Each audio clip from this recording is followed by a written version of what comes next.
Hello my crafty friends, Corrine here from Corrine Crafts. I hope you are well. Well, today's project, how would I describe it?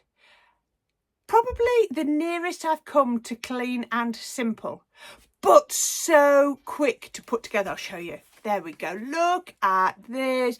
A little bit of faux embossing. I've even shown you how to do the faux emboss lines out there. Hopefully that's picking that up.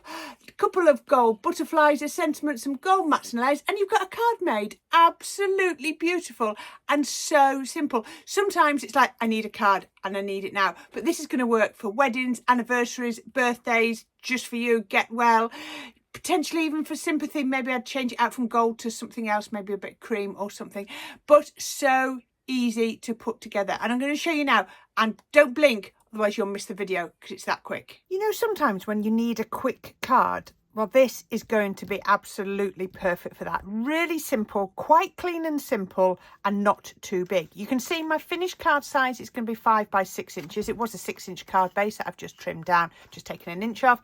And then I've got a piece of white multi-purpose card, 4 inches by 5 inches. And that's going to go on the top of there. I've just written on there so you could see. And that, but we're going to have some mats and layers. So the first thing I want to do is I want to do some faux embossing. So I've got my scoreboard. Any scoreboard that you have will work for this. And what we need to do is we need to put it to that side. So I want the embossing to come down the left hand side and along the bottom. So I need to turn it over. So when it comes down the left hand side and along the bottom, this is going to be the bottom here. I've just put a pencil mark on the side, and this is going to be the left hand side. So that, oh, you can't see, I've put a mark on here. So I need to do the embossing down those two sides so that then when I flip it over, it works. So always put my cardstock against the edge. Now I have lost one of my score tools. It's going to be here somewhere, but never mind. And I'm going to start at the 1/2 inch mark. You can start wherever you want. And I'm just going to score all the way down to there. So I'm just doing it, what, 1/2 centimetre up from the top. I'm going to go to the next one. I know I'm swapping here between inches and centimetres, but never mind. And then the third one. Try and make them all finish roughly the same place. There we go. It will look better.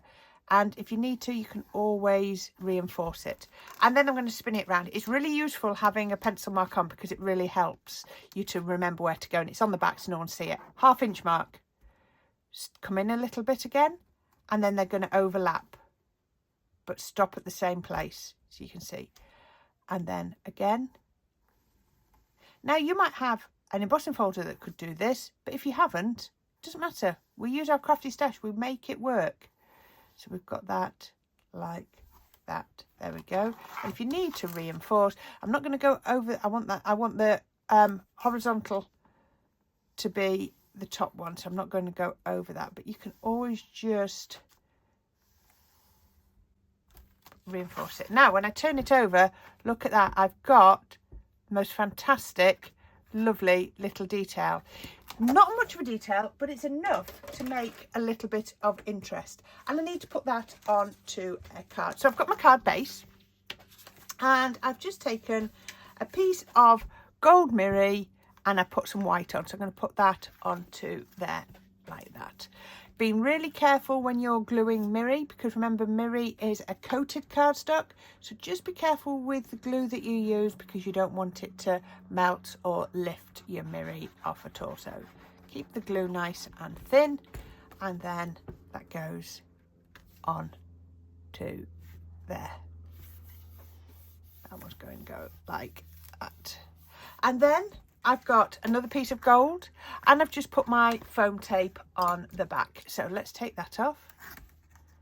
I think this is going to be really quick. And it's quite a good one for scrap busting as well. I'm going to come in with my PVA. I'm going to put my PVA over that, over the back there. Just because my layers are very fine, so I want it to, you know, to work like that. So that's going to go like that. Now I hope you're all enjoying all the sort of variety of cards I'm doing. Okay, back to my tacky glue. I do switch between the two. Yeah, I'm trying to do lots of different ones because then it will appeal to different people.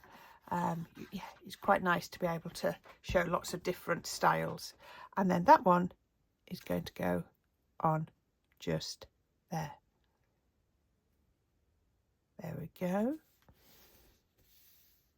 Really simple, but isn't that effective? I could see something like this working for a christening card, a wedding anniversary card, because it's, you know, it's really, really simple mats and layers. And if you need to, as I've shown you, you can always just get a platform and put it on the top and just weight it down for 2 minutes. So while that's waiting down for a tick, I'll show you. I've got some butterfly dies. I think I got these off Amazon. I'll have a look, and if I can find the link, I'll put it in the description. This is the first time I've cut with them. They seem to cut really well. I just needed a variety of butterflies. And then you've seen me use this one lots of times. I'm not totally sure where this one's come from. I don't think it was my signature collection. And that sounds silly that I can't even remember. But I've had it that sort of time and I just love it. It just works really, really well. So I've cut this one out of white, which I really, really like. And I've also cut the butterflies because I've kept them linked together. Now they will separate at these little tabs, but I decided to keep them together. And if I only wanted to cut one out, all I would do is I would put a piece of card over the one I wanted and cut it like that. So I didn't cut more than I needed. So I've got the 4. I'm not going to use the 4, but I'm not quite sure which ones we're going to use just yet. Okay. Oh, and the other thing I've got, I showed you these the other day. They're just some sentiments, and I told you they were so old. Look, the sticky pads have come off the back. So that's as long as that's going to get, but it should just be enough to hold it down. So I'm going to get my little piece and I'm going to pop that just on there. Again, if you can't do 100% perfectly straight, remember to always sort of do it at an angle. So let's just put a little bit of glue on the back, and then we're going to tap off the excess just because it's so fine and we don't want the glue to ooze. So I'm just trying not to put more on than I need, but we're going to make sure there isn't any extra when we've done. There we are. Just make sure you get the ends. It's the end bits that are the important bit. Get my mat and just tap it down. That'll spread the glue around and just make sure that it's evenly covered. I think it needs to go that way round. Let's just put that on. Oops, I caught them. It's always useful just to get a cloth. Cloths seem to press things down in a way your hands can't. Don't know why. So let's get the butterflies in and work out. I could do with one that one looks a little bit smaller, so I think he's going to go up here. And then no, I don't want that one. I'm going to go with that one. I'm going to put those on. So all I tend to do, I very rarely put things on flat, just because I don't do flat.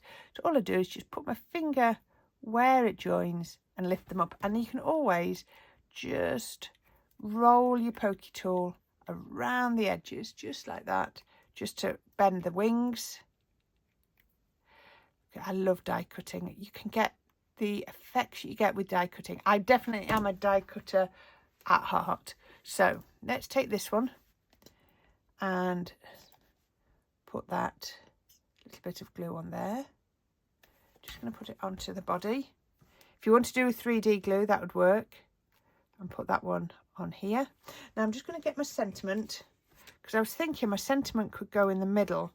So let's then, this one, oh, that would work really well, wouldn't it? So we can put a little bit of glue, a little bit of tacky glue. Come on, this bottle's nearly empty. I don't actually know if I've got any more tacky glue. I'm going to have to get down on my hands and knees and look in my cupboard. Put that one on here.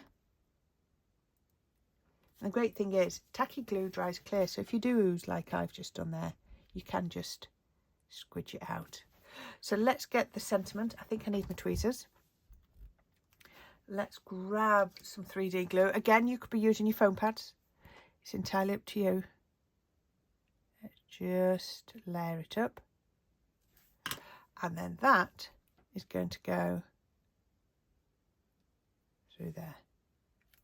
Oops, caught that, didn't I? Never mind. I've not raised it lots, but just a little bit. That looks nice, doesn't it? And then, this is just about finished. I told you it was going to be a quick one. I've just found some little tiny gems. Now, I don't know how well these ones are going to stick. So let's see. Too big. Too big. Put them back on the sheet. Don't want to go back on the sheet. There we go. Let's go with the little ones. Do you know, when I get gems, I always think, oh, the little ones won't get used. But actually, it's the little ones that get used the most. I do prefer a small gem. It's just a little hint of something, isn't it? And then I think the third one needs to go just there. So lots of white space. Don't be afraid of that white space. And I think adding in that little bit of emboss really helps. We've created some faux emboss in the background with that, and then we've just popped on a couple of butterflies. I love the mats and layers.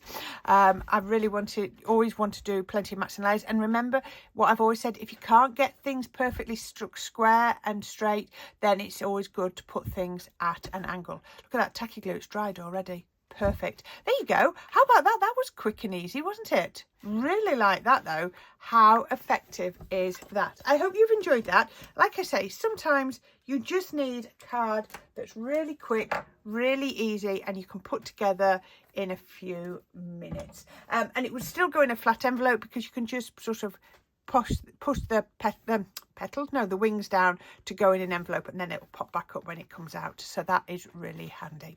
Okay, my crafty friends, thank you for watching that. I hope you enjoyed it. Short and sweet, but hopefully really pretty.